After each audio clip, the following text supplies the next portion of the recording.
जोपर्यंत दूध चांगलं असतं जास्ती निघतं तोपर्यंत माणसाला पैसे येताना दिसतात. पण ज्यावेळेला त्या दूध कमी व्हायला चालू होतं किमान एक 3 वर्ष म्हणा, त्याच्यात जरा संयम ठेवून तुम्ही काम करायला पाहिजे. आपल्या प्रत्येक गाईच्या गाड्यामध्ये सेन्सर सिस्टीम लावलेली आहे आपण. तर माझं मत असं आहे की अनुदान मिळतंय म्हणून गोटा कोणी करू नये. 80,000 लिटर दूध आतापर्यंत घालवले आहे मी आणि त्याच्यामधून 30 लाख रुपयाचं प्रॉफिट म्हणण्यापेक्षा टर्नओव्हर झाला आहे आपला 30 लाख रुपयाचा. बरोबर. कोल्हापुरातील उचगाव या गावातील शिवाजी माळी आणि संभाजी माळी हे 2 सख्खे भाऊ. यातील एक भाऊ मेकॅनिकल इंजिनियर असताना देखील त्यांनी ती नोकरी सोडून दुग्ध व्यवसायामध्ये पदार्पण केलं. कारण दुसऱ्याच्या हाताखाली नोकर म्हणून राहण्यापेक्षा स्वतः मालक व्हावं हा त्यांचा मूळ उद्देश होता. त्यानंतर या 2 भावांनी मिळून हा व्यवसाय चालू केला. या व्यवसायासाठी लागणारी जनावरं त्यांनी बेंगलोरहून विकत आणली. आज त्यांच्या गोठ्यामध्ये साधारणतः 24 जनावरं आहेत. या जनावरांच्या माध्यमातून ते महिन्याकाठी लाखो रुपये कमवतात. आज त्यांचा वार्षिक टर्नओव्हर हा 30 लाखांच्या आसपास आहे. गोठा उभारणी करताना नेमकी काळजी कोणती घ्यायची, जनावरांची देखभाल कशा पद्धतीने करायची याची संपूर्ण माहिती त्यांनी या व्हिडिओमध्ये दिली आहे. चला तर मग पाहूयात आपल्या गोकुळ कट्याच्या माध्यमातून त्यांच्या या दुग्ध व्यवसाया पाठीमागची पार्श्वभूमी.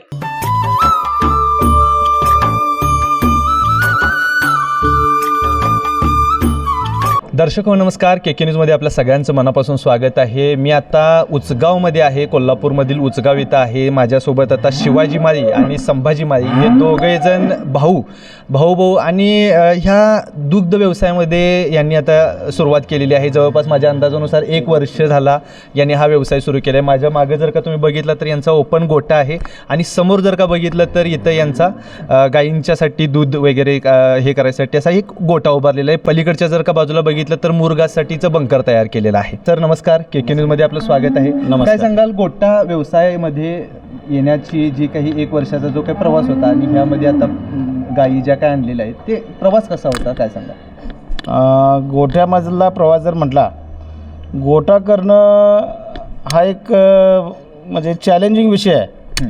गोठा करणं कोणाचंही काम नाही आहे, पण करताना काळजीपूर्वक आणि त्याच्यात जरासं संयम महत्त्वाचा आहे. गोठा करणं संयमानं जर केला तर 100% तो फायदेशीर आहे. त्याच्यामध्ये गोठा किरकोळ जनावराचं जर करायला गेलं तर बाकीची काम सोडून गोठा करणं अवघड आहे. त्याच्यातला इन्कम बघायला गेलं तर तो 2-4 जनावराचा करून काही फायदा नाही. बरोबर. कमीत कमी 15 ते 20 जनावराचा जर गोठा केला तर त्याच्यात तुम्हाला तुमचा पगार पाडून बँकेचं लोन असेल त्याचा हप्ता काढू शकता. कमीत कमी माझ्यामध्ये तरी 15 ते 20 जनावराचा गोठा कधी केलेला चांगला सुरुवातीला. मेकॅनिकल इंजिनियरचा असलेला बॅकग्राऊंड, तो बॅकग्राऊंड सोडून डायरेक्ट गोठा व्यवसायाकडे. म्हणजे 16 वर्ष सर्व्हिस केली मी बाहेर वेगवेगळ्या कंपनीत. पण सर्व्हिस करून सॅटिस्फॅक्शन काय होईना. कारण शेवटी दुसऱ्याच्यात काम केल्यानंतर जे काही फिलिंग असतं आणि स्वतः एक मालक होऊन काम करणं ते जरा अनुभव घ्यायचा होता. आणि गायींचा आणि गोठ्यांची आवड पण होती म्हणून गोठा व्यवसायाकडे वळलो. गोठा व्यवसायाकडे आता 1 वर्षामध्ये जर का बघायला गेलं तर आता गोठ्यामध्ये ह्या ज्या गायी आहेत ह्या कुठून आणल्यात आणि कशा पद्धतीने? ह्या आम्ही बेंगलोरवरून गायी आणल्या होत्या. ज्यावेळेस आणल्या त्यावेळेस बऱ्यापैकी सगळ्या गाभण होत्या 8 ते 9 महिन्याच्या. इथं आल्यानंतर ते व्यायल्या आणि येऊन आता जवळजवळ 1 वर्ष झालं. म्हणजे मागच्या फेब्रुवारीमध्ये आम्ही चालू केला होता गोठा. ह्या आता फेब्रुवारीला 1 वर्ष कंप्लीट झाले. तर गायी आता ज्या वेळेला आपण ट्रान्सपोर्ट करून इकडं कोल्हापूरला असेल किंवा ह्या भागामध्ये आपल्या भागामध्ये आणतोय त्यावेळेला ट्रान्सपोर्ट दरम्यान काही, तर मगाशी आपल्या बोलण्यामध्ये चर्चा झाली की ट्रान्सपोर्ट दरम्यान काही प्रॉब्लेम येतात. ते काय प्रॉब्लेम असतात जेणेकरून नवीन जे काही दूध उत्पादक शेतकरी आहे त्यांना माहिती होईल असेल? गायी शक्यतो बेंगलोरवरून आणलेल्या कधीच चांगल्या. पंजाब किंवा हरियाणावरून जर गायी आणल्या त्यांना प्रवासामुळे त्याचा भरपूर त्रास होतो. बेंगलोरचा प्रवास हा एका रात्रीचा प्रवास असतो. एका रात्रीच्या प्रवासामुळे एवढा त्रास होत नाही, पण तिथून पुढे 1 महिना त्यांची जरा काळजी घ्यावी लागते. वातावरणात झालेला बदल असू दे किंवा प्रवासातील ट्रेस असू दे, याच्याबद्दल पुढचा 1 महिनाच काळजी घ्यायचीच. पण तेच पंजाब आणि हरियाणावरून जर गायी आणल्या तर त्याच्यात दगावण्याच्या शक्यता जास्त असतात. 4 ते 5 दिवसाचा प्रवास असतो तो. त्याच्यामध्ये त्यांना बराच त्रास होतो. आणि 1.5 ते 2 लाखाचं जनावर आपण तिथं खरेदी करायचं आणि येताना वाटत एखादं जर दगावलं तर तो गोठा करायच्याच वेळेला सुरुवातीला जर असं एखादा झटका बसला तर त्या माणसाची मानसिकता राहत नाही पुढं गोठा चालवायची. मग तिथंच लॉस यायला चालू होतं आणि हळूहळू मानसिकता ढासळली. जोपर्यंत दूध चांगलं असतं जास्ती निघतं तोपर्यंत माणसाला पैसे येताना दिसतात.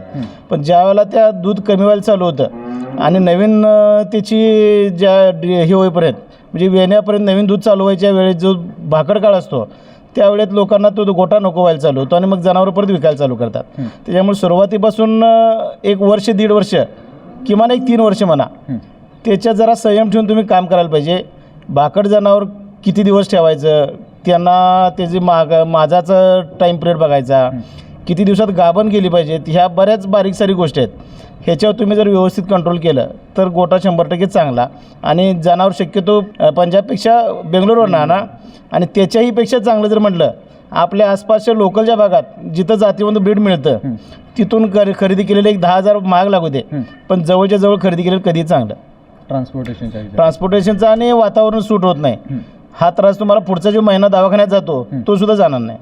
आता सर, ज्या वेळेला आपण इकडं जनावर आणतोय किंवा ह्यानंतरचा जो काही प्रवास आहे, आता तुमचा जर का गोठ्यामध्ये बघितला तर टेक्निकली तुम्ही गोठा चालवा लागला. तुम्ही मगाशी बोलताना म्हटलात की गोठा व्यवसाय आता पारंपरिक पद्धतीनं नाही करून चाललं तर तो आधुनिक पद्धतीनं करायला पाहिजे.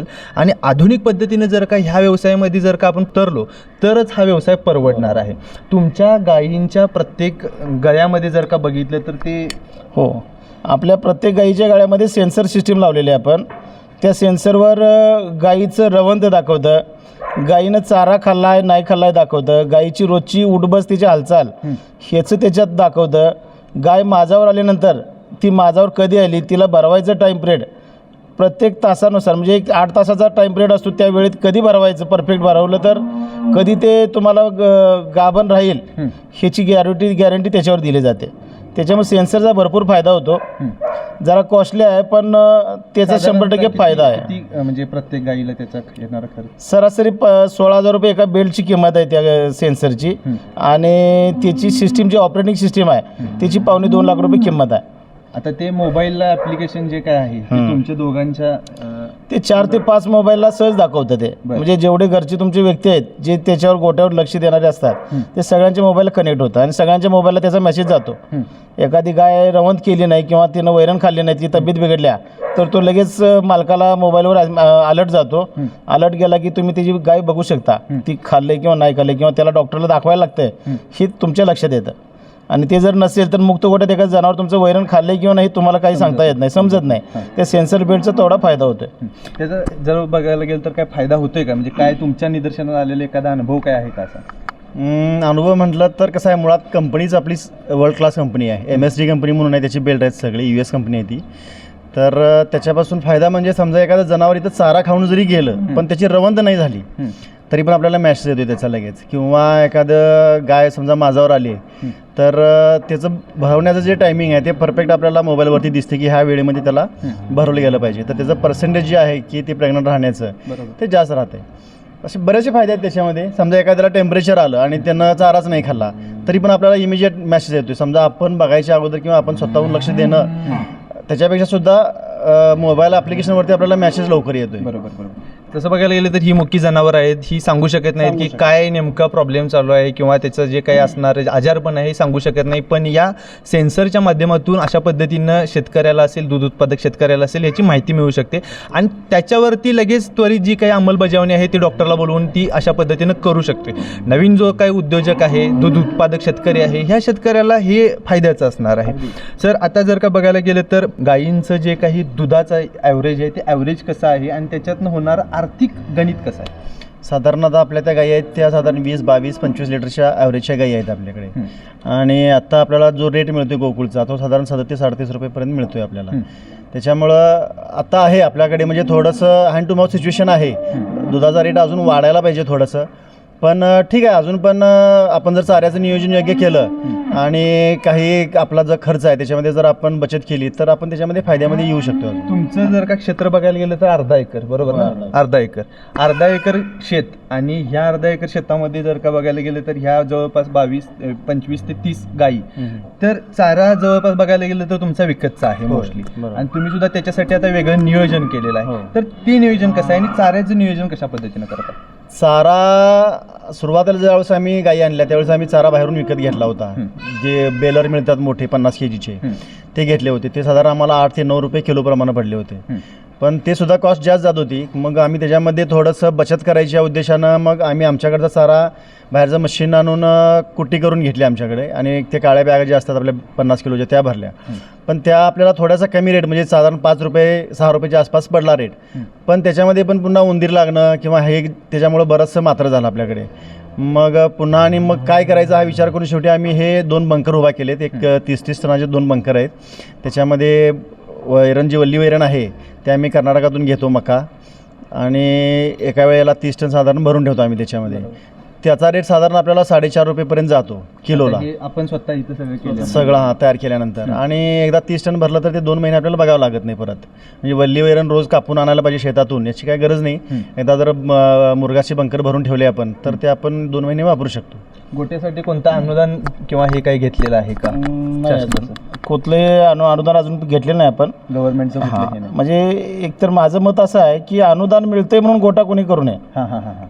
अनुदान जरी नाही मिळालं, आपल्याला एक बिझनेस करायचा आहे, व्यवसायच करायचा आहे, म्हणून त्याच्यात 100% आपण आपलं योगदान देणं महत्त्वाचं आहे. किंवा काळजीपूर्वक ज्या गायी आणि म्हशीसाठी जी गरजेचं आहे ते ज्ञान घेऊन मग त्याच्यात उतरणं ही गरजेचं आहे. आवड असणं महत्त्वाचं आहे. त्याचबरोबर गोठा चालू करायच्या अगोदर 4 ठिकाणी जाऊन नफा आणि तोटा ह्या गोठ्यामधला का असतोय, आणि तोट्यात गेलेली माणसं का तोट्यात गेलेत आणि नफ्यात असलेली माणसं का नफ्यात आहेत, याचा अभ्यास करून तो यात उतरलेलं कधी पण चांगलं. कारण आम्ही सुद्धा चालू करायच्या आधी 4 वर्ष कमीत कमी आपण गोटे एक 25 तरी गोटे आपण बघितलेत आणि मगच या धंद्यात उतरलोय. 25 गोट्यांना व्हिजिट केला. 25 गोट्यांना आपण व्हिजिट दिलेले आहे. 4 वर्षात 25 गोट्यांना कमीत कमी एका गोट्यावर 2-2 वेळा तरी व्हिजिट झाले आणि सगळ्यांचे नफ्या तोट्याचे अनुभव घेतले. आम्हाला सांगणारे लोकसुद्धा बऱ्यापैकी 50%पेक्षा जास्ती लोकांनी आपल्याला गोटा करू नका असा सल्ला दिला होता. मग ती जी सांगणारी होती ती तोट्यात गेलेलीच लोक होते. पण ज्या लोक फायद्यात पण आहेत त्यांच्याकडे पण आपण भेट दिली आणि ते का फायद्यात आहेत आणि तोट्यात गेलेले का तोट्यात आहेत ह्याचा अभ्यास करून आम्ही या गोट्यामध्ये उतरलो. त्याच्यामुळं आम्ही सुद्धा आज तोट्यात नाही आहे, फायद्यात आहे. पण जो फायदा ज्या पटीत पहिल्यांदा होत असतो सुरुवातीला आणल्याबरोबर, तो नंतर थोडा होत नाही. कारण त्यावेळेला दूध कमी आलेलं असतं आणि त्यावेळेला खचून न जाता गायी आणतोय त्यावेळेला येणारं त्यांचं जे दूध आहे आणि नंतर ज्या वेळेला पुढे जाईल, ज्या वेळेला गाभण त्यावेळेला असणार दूध, बरोबर, त्यावेळेला त्याचं जे काय असणार की आर्थिक गणित कोलमडण्याची शक्यता असते. याचा अभ्यास करूनच आम्ही त्याच्यात उतरलो. आमचे इतर बिझनेस असल्यामुळं आम्ही त्याच्यात कोलमडायचं काही संबंध नव्हता. आम्ही ते डोक्यात मानसिकता घेतली होती की हा व्यवसाय करत असताना सुरुवातीला येणारं ॲव्हरेज येणाऱ्या पैशाचं हे शेवटपर्यंत राहत नाही. सुरुवातीला आलेले पैसे आपण तसेच ठेवायचे, आलेत म्हणून खर्चून चालत नाहीत. सोल्युशन काय ह्याच्यावर? नाही, सुरुवातीला जे एकदम पैसे मिळतात ते परतच्या भाकड काळात त्यांना लागणार आहेत, त्या हिशोबाने तुम्ही खात्यावर शिल्लक ठेवा. मग भाकड काळ जर का हे करायचं असेल तर असं काय वेगळं सोल्युशन आहे का त्याला, की पिरियडनुसार त्याचं हे ठेवायचं किंवा भाकड काळ कमी करायचा असेल तर सगळ्यात महत्त्वाचं म्हणजे गाय व्याल्यानंतर पहिला मास सोडला तर दुसऱ्या माजाला तिला भरवलं गेलं पाहिजे आणि ती पॉझिटिव्ह झाली पाहिजे. तर पुढचं दूध देण्याचा काळ वाढतोय, त्याचा भाकड काळ कमी होतोय, एक आहे. आणि दुसरी गोष्ट म्हणजे टप्प्याटप्प्यानं, म्हणजे आता आम्ही पहिल्यांदा 15 गायी आणल्या, नंतर 6 गायी आणल्या, त्या एकाच वेळी साधारण एका महिन्यात 2 महिन्यात व्यायल्या सगळ्या. तर आता इथून पुढं काय होईल, आमच्याकडे आम्ही स्टेज वाईज भरवलेत आता. म्हणजे ह्या 6 महिन्यात, ह्या 2 महिन्यात पहिल्यांदा एक 4-5 गायी, परत पुढच्या 2-3 महिन्यात अनेक 5-6 गायी येतील. तर हे वर्षभर असा आपला टप्पा जर आपला चालू झाला तर एकसारखं दूध आपल्याला मिळायला चालू होईल त्याचं. आता काय होणार आहे आपलं की एकदम असल्यामुळे एकदम गायी असणार आहेत आणि एकदम पुन्हा भाकडकाळ चालू होणार आहे. तर ह्या पुढच्या नियोजनामध्ये आमचं ते प्लॅनिंग आहे की टप्प्याटप्प्याने गायी व्हायला पाहिजेत आणि टप्प्याटप्प्याने त्याचं दूध चालू व्हायला पाहिजे. म्हणजे दुधाचं जे काही हे आहे ते फ्लो आहे तो थांबता का? बरोबर. तर मला आता शेवटचा प्रश्न आहे, आर्थिक उलाढाल ह्या गोठ्याची कशी आहे ती एक सांगा. ओव्हरऑल इतके लिटर दूध जाते आणि महिन्याला होणारा त्याच्यातून नफा येणारा खर्च. आत्ता साधारण बघा हे 1 वर्ष म्हणजे फेब्रुवारीपासून मागच्या फेब्रुवारीपर्यंत जवळजवळ 80,000 लिटर दूध आतापर्यंत घालवले आहे मी. आणि त्याच्यामधून 30 लाख रुपयाचं प्रॉफिट म्हणण्यापेक्षा टर्नओव्हर झाला आहे आपला 30 लाख रुपयाचा. बरोबर. तर गोठा नवीन असल्यामुळं काही दवाखान्याचा खर्च, काही या नवीन सिस्टम आपण इम्प्लिमेंट केल्या, तर तो सगळाच भांडवली खर्च आहे आपला. त्याच्यामध्ये आपली इन्व्हेस्टमेंट बरीचशी झालेली आहे. त्याच्यामुळे हँड टू माउथ सिच्युएशन म्हणजे ज्याचं त्याला झालेलं आहे सगळं. पण इथून पुढं आता ही सगळी आपली इन्व्हेस्टमेंट थांबली तर जो काही इन्कम होईल आपला, तो इथून पुढच्या वेळेला आपला इन्कम चांगला होईल. त्याच्यामध्ये सगळं जे काही दूध आहे ते गोकुळ दूध संघाला सगळं गोकुळला जातं आपलं दूध. त्याच्यामागचं कारण एकतर गोकुळचा रेट पण आपल्याला चांगला भेटतोय. दुसरी गोष्ट म्हणजे आपण स्वतःची डेअरी स्वतःची चालू केली आहे स्वतःची. हां, श्री शंभू सहकारी दूध व्यावसायिक संस्था म्हणून माळी डेअरी फार्मच्या अंडर. तर त्याच्यामुळं आपल्याला बाहेर जे आपण दुसऱ्या डेअरीला दूध घालणार आणि मग तिकडून गोकुळला जाणार त्याच्यापेक्षा 1.5-2 रुपये आपल्याला रेट डायरेक्ट गोकुळला घालवल्यामुळे जास्त मिळतो आपल्याला. बरोबर. कोल्हापूर जिल्हा दूध उत्पादक संघ अर्थात गोकुळ आणि के न्यूज यांच्या माध्यमातून सुरू असलेला गोकुळ कट्टा, आणि त्या माध्यमातून आपण जाऊन अनेक शेतकरी, दूध उत्पादक शेतकरी यांच्या गोठ्यावरती जाऊन घेतलेली ह्या स्टोरी, आणि या स्टोरीच्या माध्यमातून अनेक नवनवीन जे काही उद्योजक आहेत, तरुण आहेत, शेतकरी आहेत, यांच्यापर्यंत ही माहिती पोहोचवून अनेकांनी ह्या व्यवसायाकडे वळावं, दुग्ध व्यवसायामधून होणारं जे काही प्रॉफिट आहे त्याच्यामध्ये तिकडं बघावं आणि स्वतःचा एखादा रोजगार उभा करावा, यासाठी आपला हा चालू असलेला प्रयत्न. तर तुर्तास तरी या व्हिडिओसह मी इथं थांबतो. के न्यूज चॅनलसाठी कॅमेरामन वैभव पाटीलसह मी अभिजित. धन्यवाद.